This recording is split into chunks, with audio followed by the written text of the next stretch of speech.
And hey, everybody, it is Tim Gillette, and we're here with another Tim Gillette show.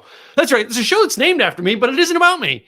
I love that when I get to do a podcast like this because everybody's like, what do I do for a podcast? Interview people and find out about them. It's the best way to do one-on-ones. I'm going to tell you right now because it's recorded. You can find out all kinds of interesting things about people, and the shock when they tell you something on your face is going to let people know that, hey, you are authentic. You are real. You are really like surprised that they told you that. Today's guest is going to be just like that because Christine McKay, I don't know anything about her.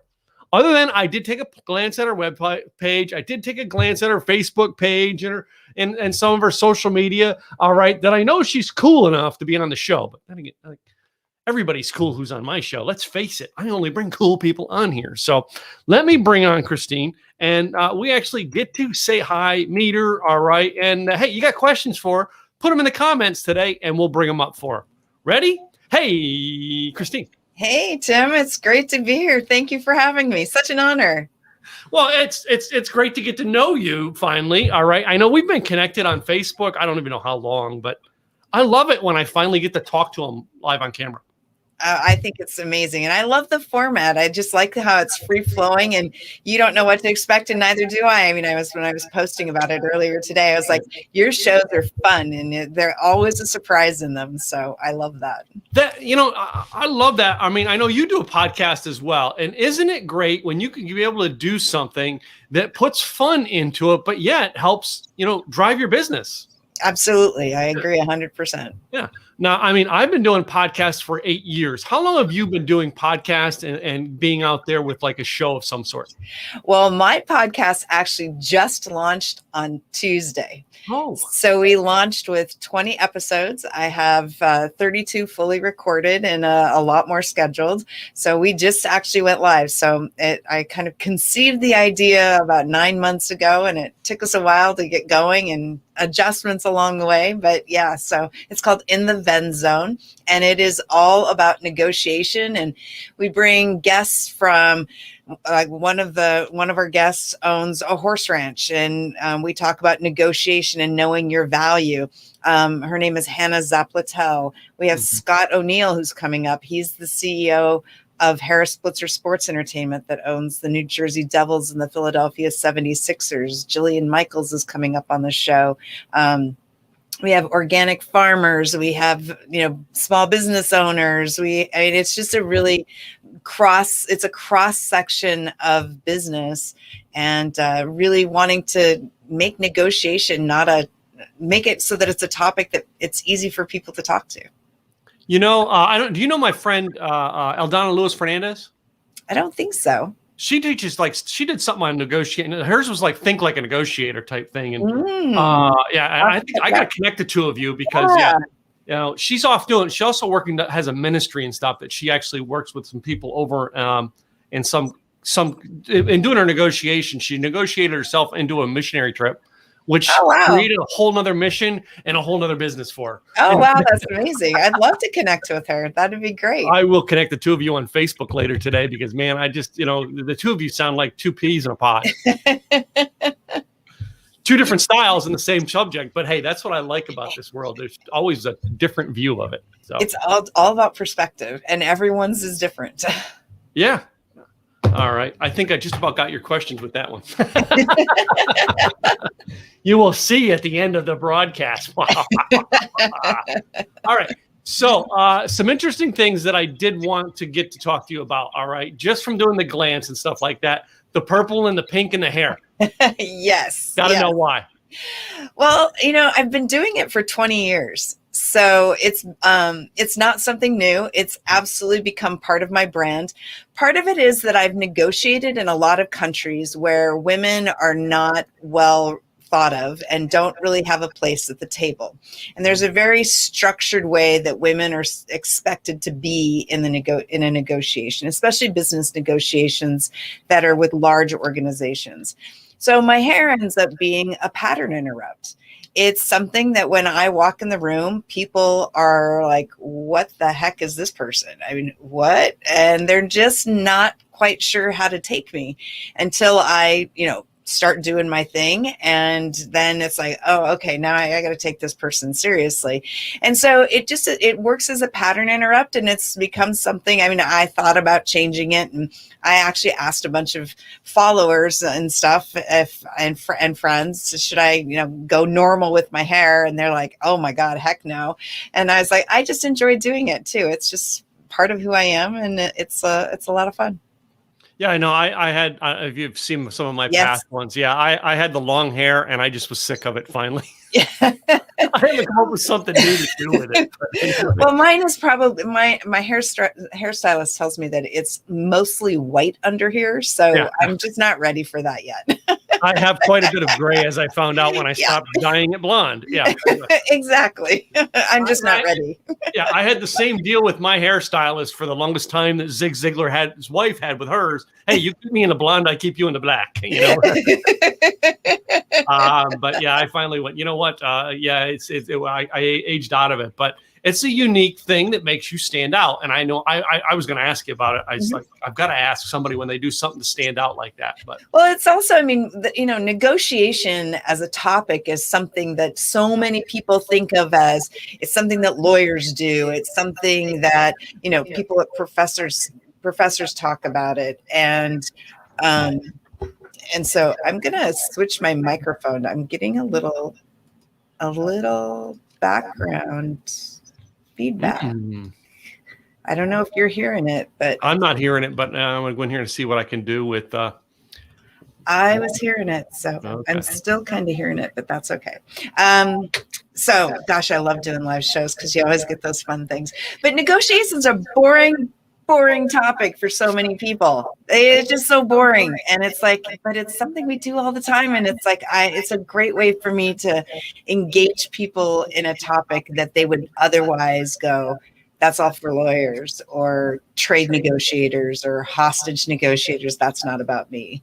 And so that's you're not holding, a secret boyfriend hostage in the basement. No. That's a question you can say you've probably never been asked on a podcast. That is so true. Now, my husband of 28 years may answer that slightly differently depending on the day. But oh, wait a minute. All right. Here's one you've never been asked. Does he have a secret boyfriend chained up in the bed? If it's secret, I don't know. I'm pretty sure not, though. I once had this thing, Christine, where I worked for Starbucks for 5 years, and at the time I wasn't dating. I was single. I wasn't dating. I was just being me. And I had tons of girls would come up. I was in my 40s, and they're all like trying to hit on me. So I just come up with this thing: I only date married women. And everybody's like, "Well, what's with that?" I says, "Because if I going out on a date with them is one thing. I don't have to take them home that way. They're going home." And then someone said one day, "What are you going to do if the husband comes along?" "I'll date him too. I don't care." It became a fun way for me to avoid the subject, just to get away from it, because I wasn't interested in dating anyone. Right. But anyway, we never know what the weird things are in our lives that will actually come out like that. So you and your husband been together, you said 22, 28? 28. Well, we've been married. This will be our 28th wedding anniversary. We've been together for almost 30 years. So yeah. Cool. Kids? You guys got any kids? I brought 3 with me, and we have none together, but my daughters are all in their mid-30s now. And so they're grown and doing their own thing and are just amazing, remarkable women, and just an honor to be able to be their moms. So. Yeah, we still have one in the 20s. So other than that, our 2 of our oldest ones are in their 30s. The youngest is about to enter his 30s in the next year. But it's interesting when they get their life of their own. How often have you, as a mom and a negotiator, tried to step in and negotiate deals for the kids? So they ask me for advice, but there are times where I have to actually say, do you just want me to listen, or do you want my input? Because as they got older and they want to make their own mistakes, they want to figure things out on their own. That's part of the whole growing experience, right? And there would be times when I was kind of trying to cheat them out of that growth opportunity by giving them advice when they didn't want it. So now we have kind of this thing where I try to ask them, if they want my opinion or if they just want me to shut up and listen. And that works a lot better. They're probably, at least a couple of them may be watching now. So.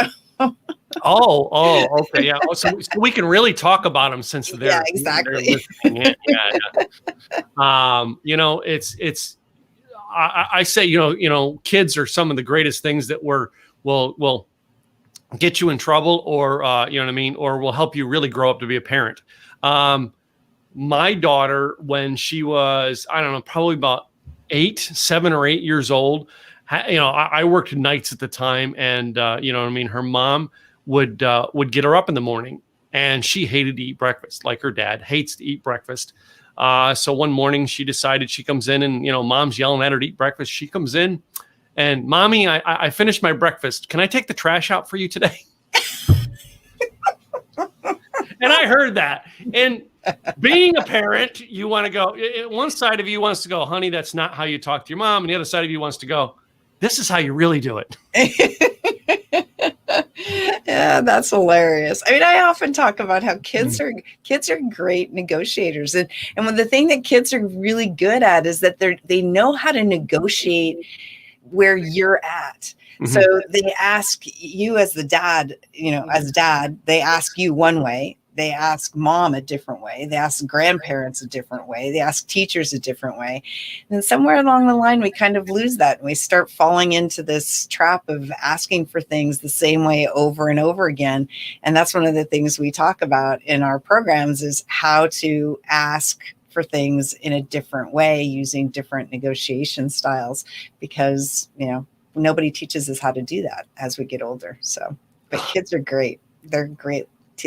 I've learned so many lessons for mine as well as others. So, did your path in negotiation come with the fact that you learned some negotiation, shall we say, tricks when you were a kid?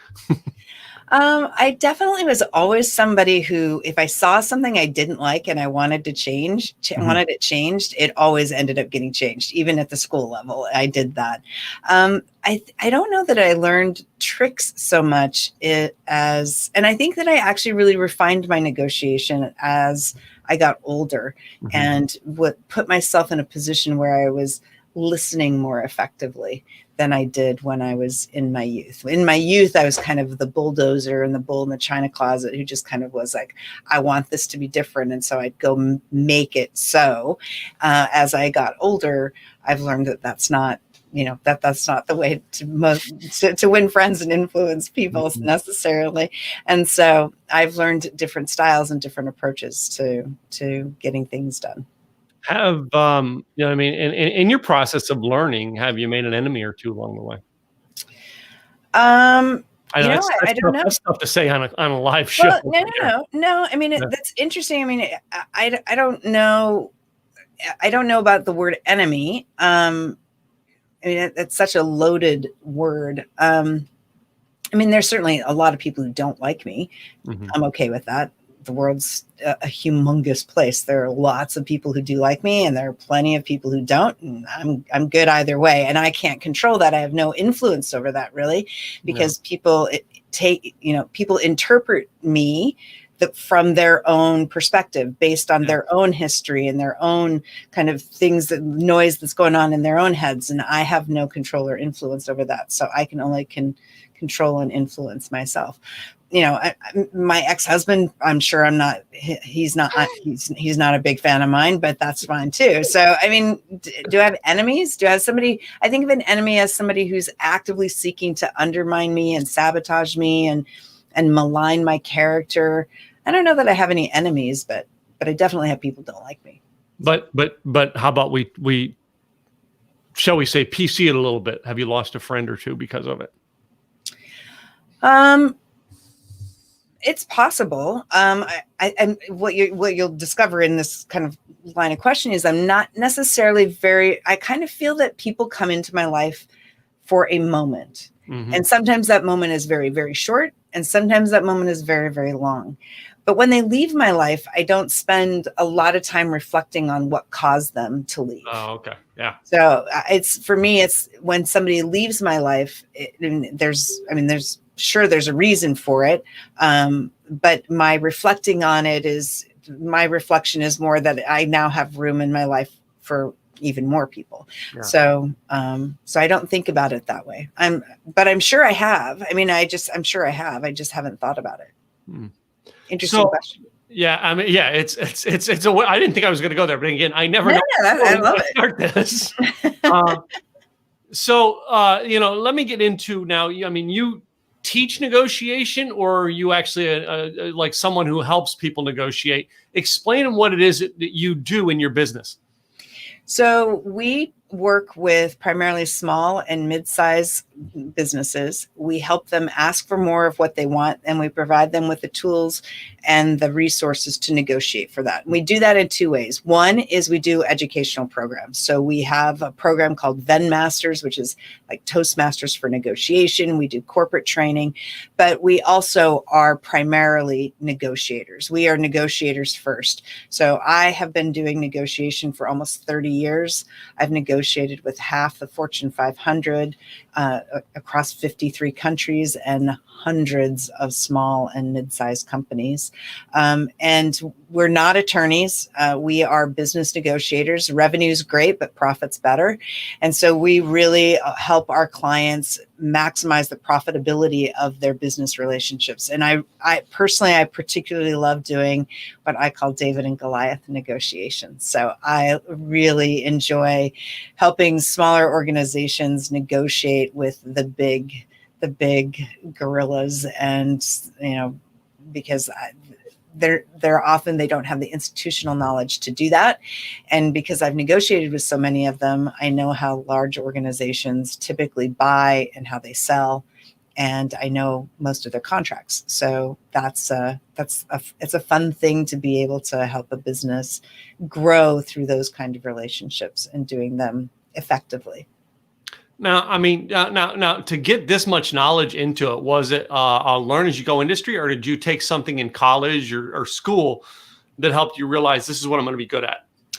I taught myself. In fact, I had started out. So I had I started out, I was homeless and not married and pregnant and living out of the back of my car, and decided and was on welfare for a decade and wanted a different life for myself. And so I negotiated one, and I created one for myself and my kids. And after I finally graduated from my undergrad program, I started working for what's now Verizon. And I found a way into international mergers and acquisitions. And I had remarried at that point, and my husband is just really incredibly supportive of what I do.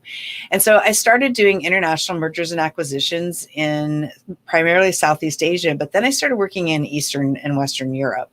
Mm-hmm. And there was one deal in particular that I worked on. The Belgian telephone company the euro didn't exist, and all the countries were trying to sell their state-owned assets in order to buy into the common currency. And so Belgium was selling its state-owned telephone company, Belgacom, and I worked on that transaction. And it was my company, British Telecom, and Tele Denmark. And my job was to get all three companies and all of their advisors to agree to a single number to include in a bid document proposal to Belgacom and to the Belgian government. And I did that, and it was a lot. It was like 30, 40 different constituents that had to come into play and get to agreement and alignment. And I had so much fun doing that. And it was complex. I loved the international aspect of it. The cultural dynamics were just phenomenal.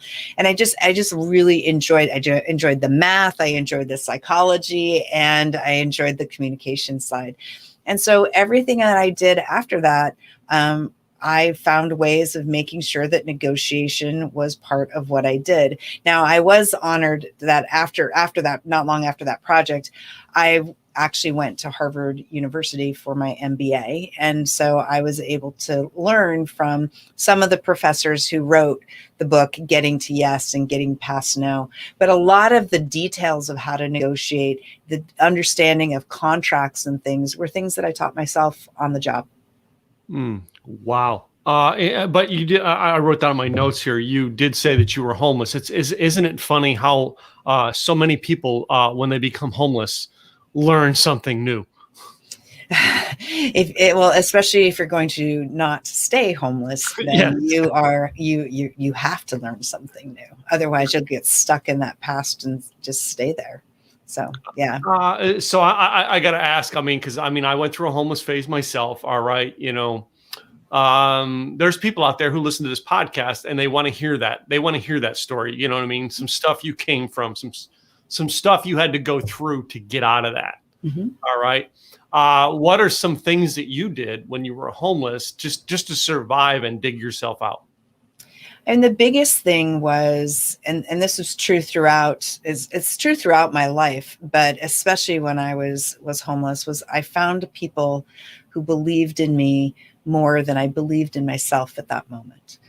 And I'd had a very successful high school career. I was a beauty queen. I was voted most likely to succeed in my class. And then when I found out I was pregnant and I wasn't married and I was a disgrace to my family and all that garbage, I just took that mantle and that became who I was and what defined me. And I met this woman named Roxanne Yukon, who was a very strong woman of faith. And she challenged me to draw a picture, put God in the center and draw a picture of 4 things that I wanted to pray for. And the only one of those things that I remember was that I wanted to go to Harvard. And after I got an address and could get on welfare, I was about 6 months pregnant at the time. I'd lost like 25 pounds in my first 2 trimesters. But I went to the welfare office for the first time, and Roxanne went with me. And they asked me, what are you going to do? And I said, I'm going to go to Harvard. And they laughed at me. Of course they laughed at me. I mean, who the heck says that, right? You go into the welfare office, who the heck says, I'm going to go to Harvard University? And it took me 10 years. I married a not so nice guy. In the meantime, I had 3 kids at the age of 22. I wasn't allowed to work. I wasn't allowed to go to school. He didn't believe that women should be educated, and my job was in the kitchen. And one day I hit a point where I couldn't feed my kids. My daughter got really hungry once, and as they do. And, I had a can of tomato soup in the cupboard, and that was it. And she hated it. It burned her mouth. And so she did what any self-respecting 3-year-old would do. And she threw a temper tantrum. And I picked her up and I was like, to show her in the cupboard, I have nothing else. And it was at that moment that I was like, I can't do this. Mm-hmm. So I decided to go to community college. I paid a price for that. But I got a 4.0 GPA and a full scholarship to a school called Rensselaer Polytechnic Institute. And when I got there, I realized it was going to be easier on my own than it was with my husband at the time. And I became the first woman to graduate as a single mom and a full-time student from Rensselaer. And my daughters have been with me every step of the way. And they are a big reason why I have accomplished so much, not just because they have motivated me, but because they have inspired me. Wow. That is an inspiring story. As most people who've gone from homeless to, a solid company have an inspiring story. So, who can you say in your life was one of your biggest influences or motivators or coaches or consultants or mentors? Do you mean like somebody that people would know, or somebody that it doesn't have to be someone that I know. Okay. It has to be someone you know. Yeah. I think that the person, one of the people who had such a huge influence on my life, it was a professor that I had in community college named Eric Gauger. And Eric, he told me later that I was like a diamond in the rough to him when I came onto campus, and I was scared. And, I took an business ethics class with him, and the final assignment was to compile all the work and all the papers we'd done and put them in a 3-ring binder and turn them in. But I couldn't afford a 3-ring binder. And so I just handed him my papers, and he gave them back to me with an F on it. Now, I was a straight A student at that point.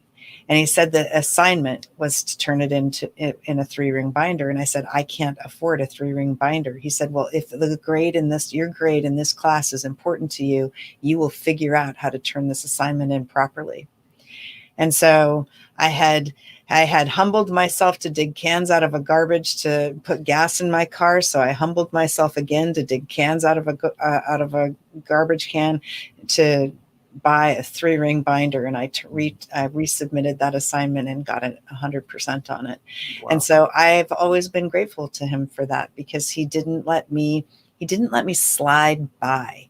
He expected more of me and demanded it. And I think in that time, over time, I've realized that people rise to the level of other people's expectations. And when we don't expect enough of the people around us, then that's exactly what they deliver. That's what we get. And, I am grateful to him all the time. Yeah. It's almost like that. I can't remember the movie it was in. I think it was the one about the hockey kids, where basically the kid did not want to take the test. Mm-hmm. And he goes, "Oh, this is you're not putting me in here because you're not putting me in the as goalie because I didn't take your test." He says, "No, I want the guy in the goalie who wouldn't take the test." You know what I mean? It's like they put that sign to you to make you go, "Oh, I got to get up and take control of this. I can fix this." Yep. Exactly. Interesting concepts there. I mean, yeah, and all of us have a very interesting story. Yours sounds great, and it's great that you had like a mentor like that. I guess that because the other question I almost always ask is there one statement or one thing that a mentor said that still sticks in your mind? And you know what I mean? I have a whole thing from, you know what I mean, when I was 20 years old, of a boss telling me to take ownership of my job like I own the business. And it sucks. Everything I've ever done, I take ownership because of that. In your case, is that story the same for the one thing, or do you have something else that's like that driving sentence that keeps you going? I think that one of my mentors once told me he said to me, he said, "Christine, you come into a situation and you sum up the situation very, very quickly. I can diagnose a situation and I can figure out how to fix a situation very, very quickly." Mm-hmm. But he did challenge me, and I was much, much younger. And he's like, "But you've got to be careful not to take them out at the knees." Mm-hmm. He's like, if you need to take somebody out, you need to come in from behind, but don't take them out at the knees. It's like, you got to figure out a different way of approaching your solutions and to get buy-in from people and create more collaboration. And that his feedback and the what he put into my head, the image that he put into my head really transformed how I started thinking about negotiation and improved my effectiveness as a negotiator exponentially, because it taught me to realize that it wasn't just about solving a problem, because that's only part of the challenge. Mm-hmm. The other part of the challenge is getting collaboration to solve the problem in order to create more value for everybody who's at the table. And it was because of him that I was able to do that more effectively. Cool. Interesting. Yeah. And, sorry, I had to stretch a little bit. That's okay. See, I have this wonderful stand-up desk that I have a stool that I lean on for these podcasts. But anyway, Christine, you've gone through a long journey. All right. I did notice now, it's only because it's something I had to figure out in my life recently.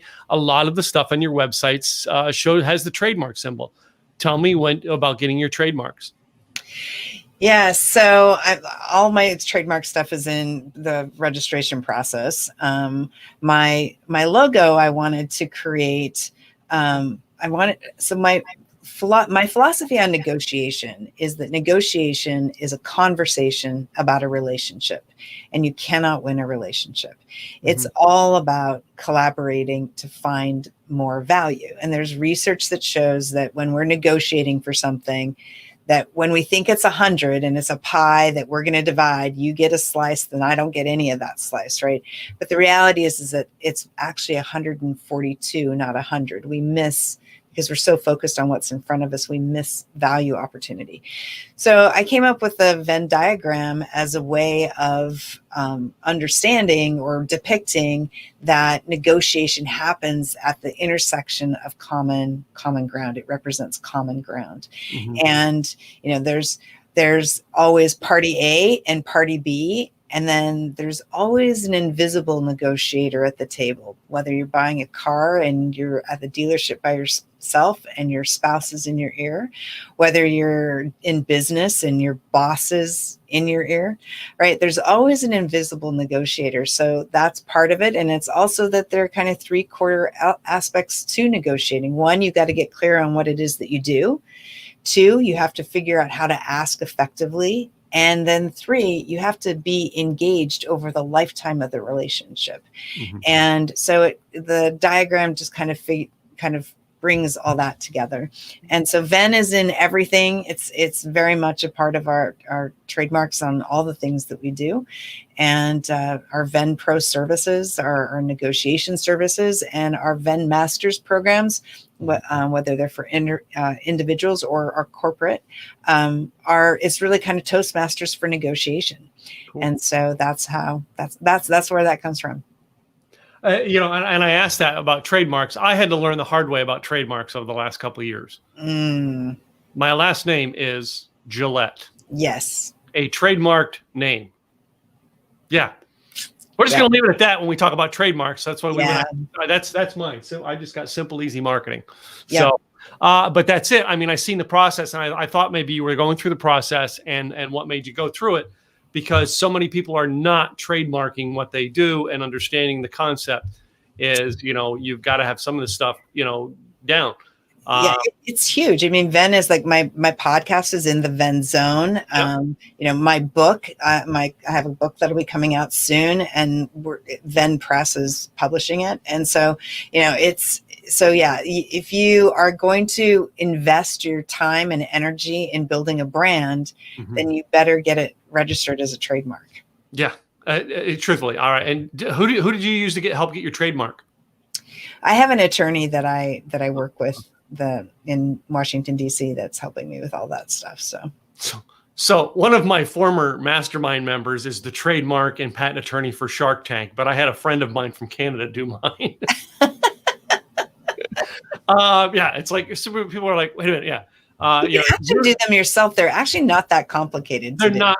I did mine, and I use this guy in Canada who's spoken on my stage, and basically it's a fee for him. Other than the fee I pay him, it's a government fees is all I ever have to pay, and he guarantees it. In other words, he does the research before he even starts it. And in my case, he says, I can 60% guarantee you're going to get it. So that means if I don't get it for you, I give you 60% of your money back. Right.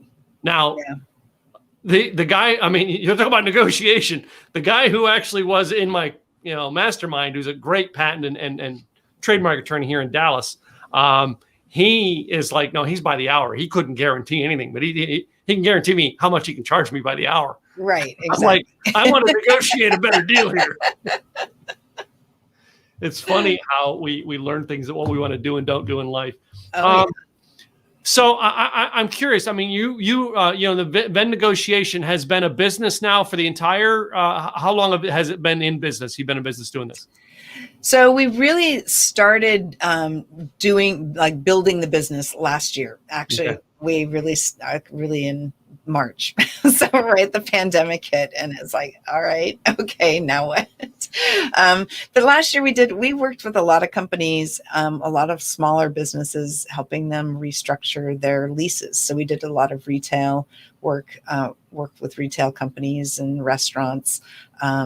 A lot of David and Goliath negotiations there, and to get them some relief on their rent, which is really cool when you're able to help somebody get 6 months of relief on their rent.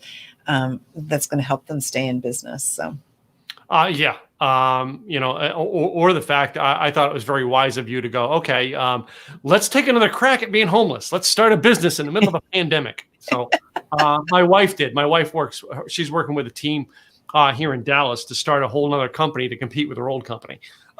Oh, wow. In the Yeah. middle of the pandemic, they started this. Yeah, figure that one out. I figure, and I just am really, I've been doing a lot of speaking. I love doing speaking. And it's like, so I'll start a speaking thing on, speaking and training in the pandemic too. So that's good. So it'll be a great story.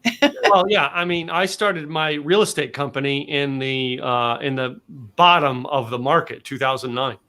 Yep. And I know people who started their businesses in 2009 in the investment world who aren't around anymore. Oh yeah. Yeah, we're still here, and all the investments we bought with loans back then, we own now. That's 11 years later, and most people will not start in a down time and realize there's a way to work through this.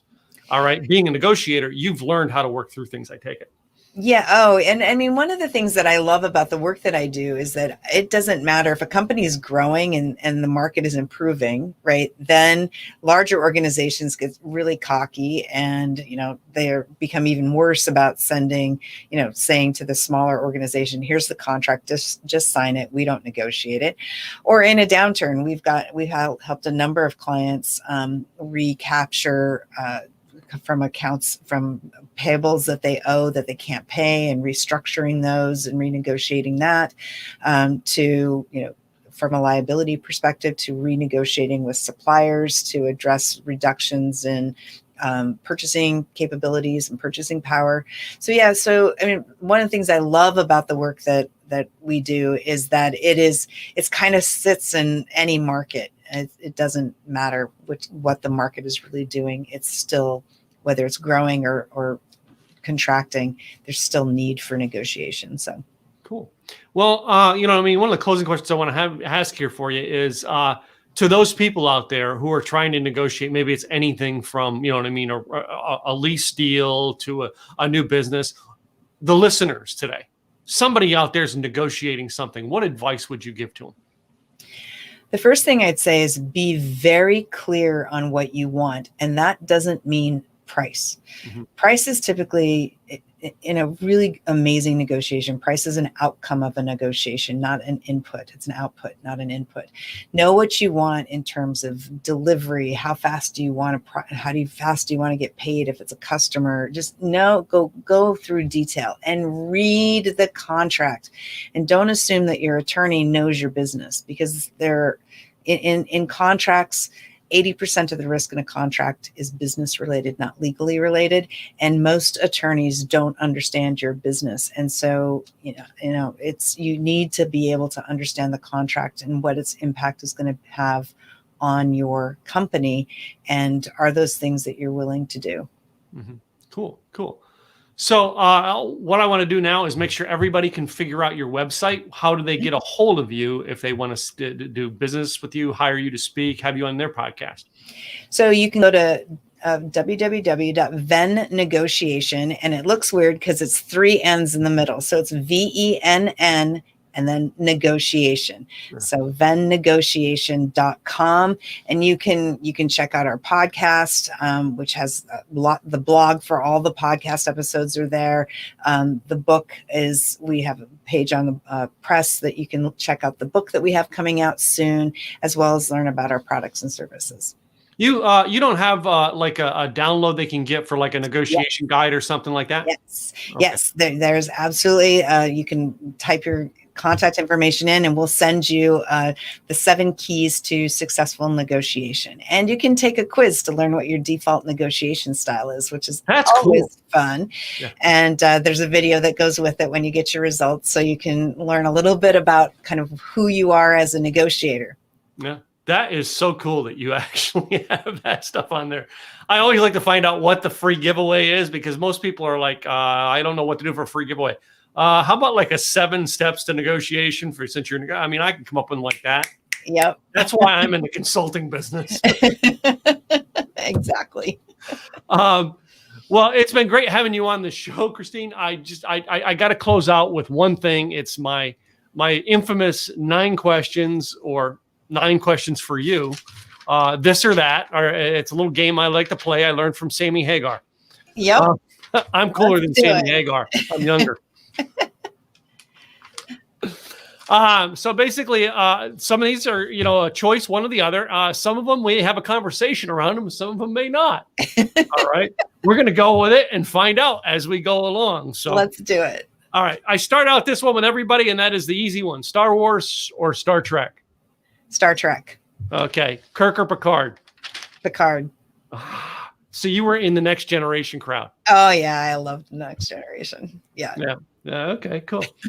My next one here is a little bit one I've started to pull in lately, and that is you got a choice to have a friendly fight at your local picnic. Water balloon fight or snowball fight? Water balloons. I've gotten to anybody to take me on the snowballs yet. They're like, they're still thinking snowballs are them loaded ones from the Philadelphia Eagles. No, snowballs implies there's cold weather. I live in Southern California. No, I left the cold climates. No, I moved to Texas from Pennsylvania. Yeah, I get it. Yeah. So, next one here is if you're riding in the car nowadays, are you listening to a podcast or music? I don't listen to anything in the car. Nothing. I love the sound. I love rolling the window down and just listening to the sound of the world kind of zipping by. My husband and I love to do long road trips. We'll put 900 miles a day on the car, and we don't listen to anything. We just sit and visit and just chill. That song from Disturbed and Simon and Garfunkel, "The Sound of Silence." Oh God, I love that song. Disturbed's version is actually, in my opinion, much better than Simon and Garfunkel. To me, Disturbed's version of that song, by the way, it's just because I was thinking "The Sound of Silence" because I love the song number one, but you said that you're like listening in silence. I'm like, oh, you love "The Sound of Silence." Disturbed's version of that is by far the best recreated song in history. It's so good. Oh God. If people listening haven't actually heard it, oh my God, you've got to go listen to that. It's so incredibly powerful. I would play it, but I would get shut down with them. Yes. with trademark and copyright and all sorts of things. All the bells and whistles would go off. Yeah. So now I'm going to move into food products. Hamburger or taco? Tacos. All right. Do you have like a certain taco out there in Southern California you're doing? Oh, there's this little hole in the wall place by LAX called El Tarasco. And oh God, it's so good. They actually deep fry them. So it's terrible for you, but it's so good. Okay. And the one place in LA I come to is LAX for speaking all the time. It's right on Sepulveda. It's like a mile and a quarter from the airport. North or south? North, I think. North? Okay. Yeah, north. Yeah. Yeah, I have certain places I go visit when I'm there. When I go, there's a place called the Manhattan House South. When I go, I don't know if you know that. I don't. Yeah, I met the owner when I was there, my birthday in 2015 or 16, and he was just opening up, and yeah, I've been going there. But all those little places I look for now that Uber's out. When I'm at a conference, I don't eat at the hotel. I take a night, hop in Uber, and go to someplace. Yeah, exactly. No, El Tarasco is very, very good. We've been going there for 10 years, and they know us when we walk in, and it's awesome. Awesome. Cool. So my next one here is we'll go into this one here. Let's see if you go into this category. If not, I can move the other one, and that is beer or wine. Wine. Wine? Yeah. Okay. You live in California. You gotta love wine. It's true. It's true. You going to Napa much? Well, not in the past. No, I'm a Central Coast Paso Robles person. Oh, Norman Vineyards, Paso Robles. Oh, I haven't been there. Caliza is my favorite wine on the planet. Yeah, we went to Norman in 2009. We went to Norman and Paso Robles, and they had this old vine Zen. We bought a half a case leftover, right? They said, well, this is leftover. We're getting very little left. And we got home. We loved it so much. I ordered another case or 2 cases. And the price online, it was my bill was going to be $500, the price online. And when I got the charge, it was $200 and some dollars because they were selling it at a discount price. And we went through those 2 cases in no time. Yeah. I love Paso Robles wines. So it's my favorite. Great wines in that area. So yeah. Let's move on into the dressing topics. All right. Are you a heels girl or a boots girl? Heels, girl. Yeah. Go ahead. Show us the heels you have on. No. Oh no, today actually I'm not wearing them. But usually it's actually very unusual. Usually I get teased, especially when I speak at women's events and everyone, throws their flip-flops. Today I'm barefoot, but usually I'm wearing like 4 to 5 inch stilettos. So that's even at home. Oh, baby. Feel professional. I just it's part of my business attire usually. Okay, so then we're still going to stick with business attire. All right. Are you a dress up girl? All right. Or the past year, we've only had to dress up from the waist up. So are you a yoga pants girl? No, I'm wearing white jeans with this top, but this top is long and kind of flowy, but I wear dresses and I dress up for the office to this every day, it's actually especially important for me when I'm home that I dress up. And it's very unusual that you'll see me in sweatpants. I have a ritual at the end of the day where I change into my yoga pants, but and I'm at my desk at 4:00 in the morning usually. So I usually, work for an hour and then I get dressed and ready. And so that's like my wife and I, it's like the after dinner, we go put pajamas on. That's like a practice. That's a sign that we're done. All right. Once the pajamas come on, I can't come up and be back on camera because I work in the house. She works out, and she comes home dressed up. But that's like that signal in the mind. It's like that it clicks in the mind. Okay, we are on family time now. Yeah. Yeah. I do that when I travel, when I'm flying on international flights on a red eye, I get on the plane and I'm dressed and then I have my dinner and stuff. And then I go and take all my makeup off and I put on pajamas. And then I sleep, and about 45 minutes before the plane lands, I get up and I get dressed and I put my makeup back on and off I go. I've not done international flights, but like when I travel, I do this. I do the thing after dinner. I come to my room and I'm mostly in the U.S. I do the same thing. I put pajamas on and I'm relaxed. I'm in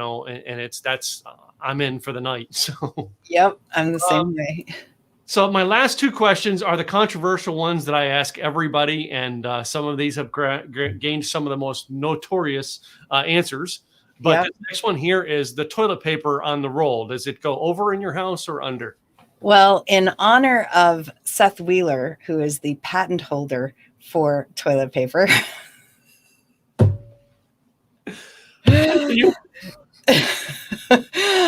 Because this is a whole thing in my house.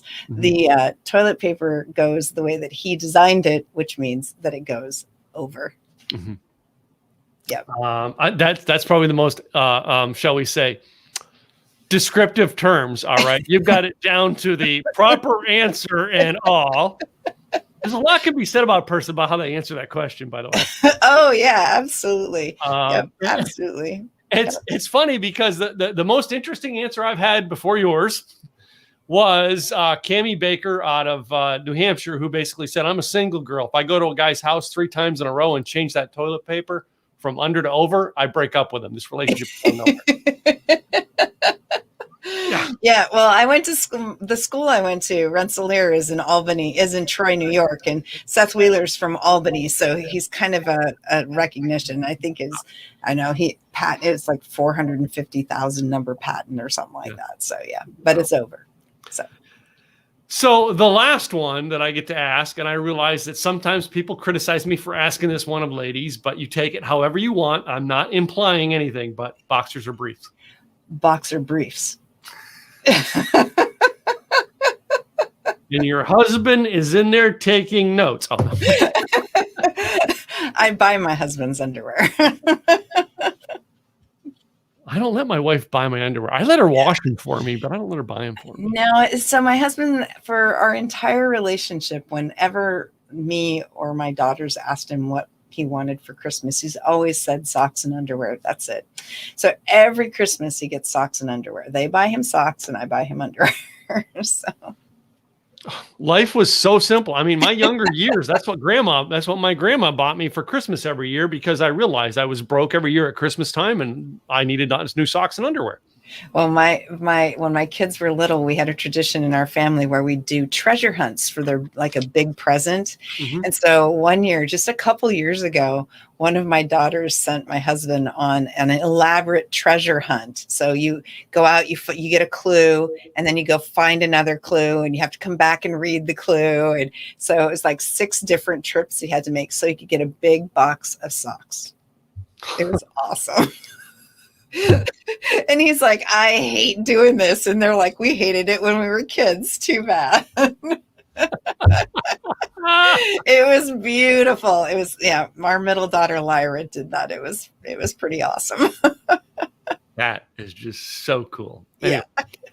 Well, Christine, it's been fun having you on the show. One more time, I want you to say for both the viewing people as well as the audio people, your website so they can come find you.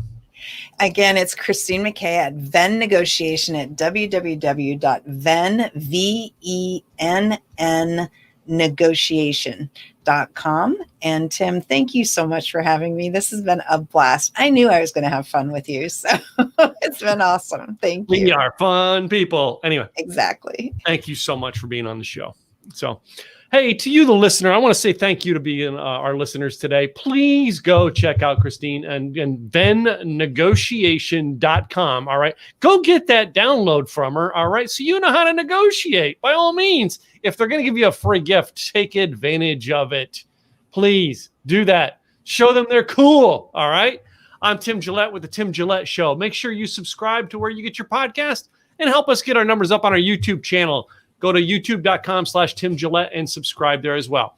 I'm Tim Gillette. I'll be back with somebody else real soon. Talk to you then. Bye now.